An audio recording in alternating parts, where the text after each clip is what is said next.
Good morning students, today we are going to discuss about the tense. Tense बेटा जो कि हमें समय के बारे में बताता है। टेंस में हम 3 प्रकार के समय की बात करेंगे, जो हमारा बीत गया यानी कि भूतकाल, पास्ट, प्रेजेंट एंड फ्यूचर। एक जो हमारा वर्तमान काल जो कि अभी चल रहा है, और भविष्य काल जो कि हमारा आने वाला कल है। एक बेटा टाइम जो टेंस होते हैं ये हमें ये भी बताता है कि हमारा वर्क किस समय में और कितना पूरा हुआ है। ठीक है, तो अब देखते हैं। जैसे भूतकाल, जैसे मान लो आज क्या है, फ्राइडे, तो कल क्या था, थर्सडे। तो थर्सडे क्या है हमारा, यस्टरडे हो जाएगा, जो कि हमारा पास्ट टेंस में जाएगा। यानी कि जो बीता हुआ कल होता है वो हमारा पास्ट टेंस में जाता है। प्रेजेंट टेंस जो कि अभी चल रहा है तो वो हमारा किस में जाएगा, वर्तमान काल में। और फ्यूचर टेंस जो कि हमारा आने वाला कल है, जो हम भविष्य के बारे में हमें बताता है, आने वाले समय के बारे में बताता है। अब देखो बेटा, जो हर एवरी टेंस जो होता है। अच्छा, एक और बात, टेंस की अगर हमसे पूछ लें व्हाट इज टेंस, तो हम क्या लिखेंगे, which tells the time of any happening या एक्शन। यानी कि कोई भी कार्य के होने का जो समय बताता है, जिससे हमें पता चलता है, वो हमारा क्या कहलाता है, टेंस कहलाता है। ठीक है, अब देखिए जो हमारे हर एक टेंस है, जैसे हमारा पास्ट टेंस है, प्रेजेंट टेंस है, फ्यूचर टेंस है, ये सभी टेंस जो है इनके अंदर हमारे 4 टेंस हमें मिलेंगे। जैसे अगर हम प्रेजेंट टेंस की बात करेंगे तो हमारा हो जाएगा present indefinite tense, present continuous tense, present perfect tense और प्रेजेंट परफेक्ट कॉन्टिन्यूस। ऐसे ही अगर हम पास्ट टेंस की बात करते हैं तो past indefinite tense, past continuous tense, past perfect tense and past perfect continuous tense. ठीक है, ऐसे ही अगर हम फ्यूचर की बात करें तो फ्यूचर टेंस के भी हमारे 4 टेंस होंगे, past indefinite tense, continuous tense, perfect tense and perfect continuous tense. ठीक है, अब एक और बात बेटा, हर एक टेंस के हमारे, जैसे हमारा इंडेफिनिट टेंस है तो इंडेफिनिट टेंस के हमारे 4 प्रकार से सेंटेंसेस बनेंगे। एक अफर्मेटिव, नेगेटिव, इंटेरोगेटिव और इंटेरोगेटिव नेगेटिव। अब देखो, जो अफर्मेटिव सेंटेंस होता है ये हमारा एक सिंपल सेंटेंस होता है। नेगेटिव सेंटेंस वो होता है जो हमारे नकारात्मक वाक्य होते हैं, जिनके अंदर नहीं का यूज़ किया जाता है।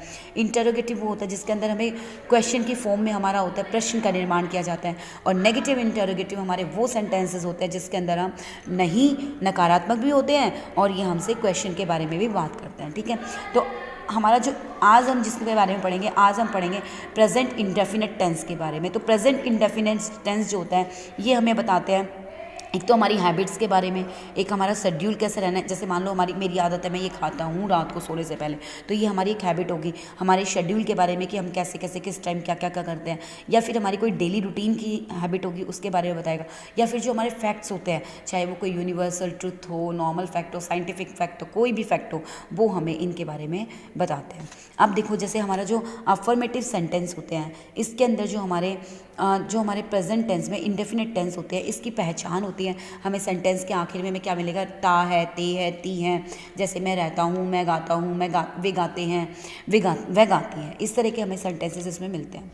आप बेटा देखो, जैसे हमारा जो अफर्मेटिव सेंटेंस होता है इसमें सब्जेक्ट प्लस वर्ब की फर्स्ट फॉर्म होती है, इसके साथ एस या ई एस का यूज़ होता है, और फिर हमारे ऑब्जेक्ट का यूज़ होता है। जैसे the earth moves around the sun, earth moves around the sun. अब देखो, ये यूनिवर्सल ट्रूथ है कि इसमें जो पृथ्वी है ये हमारे सूरज के चारों तरफ घूमती रहती है। तो लेकिन अब जो मूव्स है ये क्या है, हमारी वर्ब की फर्स्ट फॉर्म थी, हमने इसको साथ क्या लगाया, एस और ई एस का यूज़ किया है। अब बेटा इसको सीखने से पहले हम कुछ चीज़ें और सीख लेते हैं। जो हमारी हेल्पिंग वर्ब्स होती हैं वो हमारी तीनों टेंसेस में कैसे रहेंगी। डू डज हमारी प्रेजेंट टेंस में रहेगी, do does, is, am, are और हैज़ और हैव। इसी तरीके से जो हमारी पास्ट टेंस में रहती है, डिड, वॉज, वर और हैड रहती है। ऐसे ही हमारी जो फ्यूचर टेंस है उसमें हमें विल और शैल का यूज़ मिलेगा। अब वो अलग अलग सेंटेंस में स्ट्रक्चर मेन हो जाता है, बट इसमें विल और शैल हमें हमेशा मिलेगा। ठीक है, अब जैसे हम एग्जांपल लें, she does not understand English, she does not understand English, तो इसमें क्या आया, डज़। अब डज़ हमारा किस में था, प्रेजेंट टेंस में, तो हमें यहाँ से पता चल जाएगा कि हमारे प्रेजेंट टेंस का सेंटेंस है। ठीक है बेटा, अब दूसरी बात, जो हमारी वर्ब की तीनों फॉर्म्स होती हैं ये क्या होती हैं कि हमें हमारे काम की कंडीशन क्या है, यानी कि काम हमारा चल रहा है, काम हमारा हो चुका है या काम हमारा होने वाला है। ठीक है, तो इन सभी कंडीशंस के बारे में हमारी वर्ब की तीनों ही फॉर्म्स हमें बताती हैं। अब देखिए, जैसे एक चीज़ और बेटा ध्यान रखेंगे, यदि हमारा सब्जेक्ट थर्ड पर्सन है, सिंगुलर है, तो हमारा क्या लगेगा, एस या ई एस लगेगा। दूसरा, जैसे Kunal leaves with me, Kunal जो है वह मेरे साथ रहता है, तो इसमें देखो कुणाल क्या था, थर्ड पर्सन था, क्योंकि इसके बारे में बात हो रही है, वो वहाँ पर नहीं है, किसी तीसरे पर्सन की बात हो रही थी, तो हमने एस या ई एस का यूज़ किया।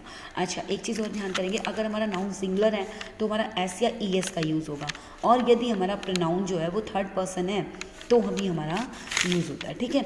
डू हमेशा हमारा प्लूरल के साथ यूज़ होगा और डज हमारा हमेशा सिंगुलर के साथ यूज़ होता है। अब देखो बेटा, हमारा जो अफर्मेटिव सेंटेंस होता है इसका क्या स्ट्रक्चर रहता है। हमारा कोई भी सब्जेक्ट है, ठीक है, उसके साथ हमारी वर्ब की फर्स्ट फॉर्म लगेगी, उसके साथ हम एस या ई एस का यूज़ करेंगे और प्लस में ऑब्जेक्ट का यूज़ करेंगे, ठीक है। अब एक चीज़ का ध्यान करना, वर्ब यदि हमारी एस और ई एस होती है when the subject is singular, जब हमारा सब्जेक्ट सिंगुलर होगा तभी लगेगी, जैसे ही लीव्स, शी लीव्स, ठीक है।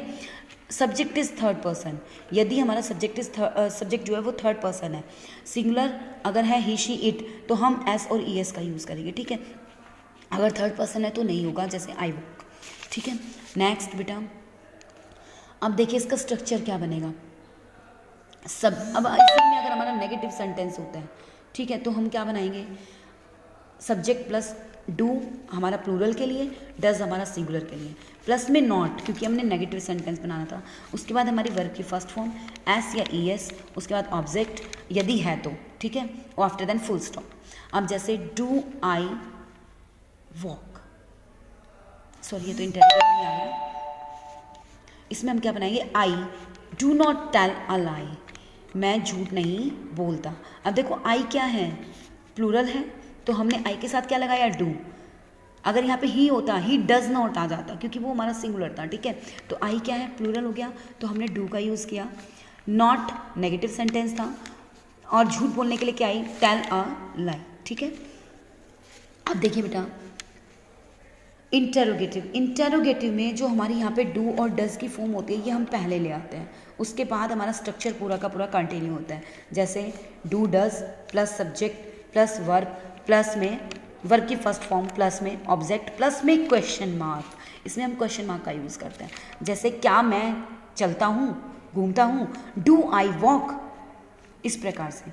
ऐसे ही हमारा इंटेरोगेटिव नेगेटिव सेंटेंस आता है जिसमें हम डू डज के बाद सब्जेक्ट का यूज़ करते हैं, सब्जेक्ट के तुरंत बाद हम नॉट का यूज़ करते हैं, उसके बाद हम वर्ब की फर्स्ट फॉर्म लगाते हैं, फिर ऑब्जेक्ट यदि हमारे सेंटेंस में है तो वो, और फिर हमारा क्वेश्चन मार्क। जैसे क्या मैं नहीं चलता हूँ, क्या मैं नहीं चलता हूँ, तो क्या आएगा, do I not walk, do I not walk, question mark, ठीक है बेटा। ये आपका था प्रेजेंट इंडेफिनिट टेंस जो आज कंप्लीट हो गया है।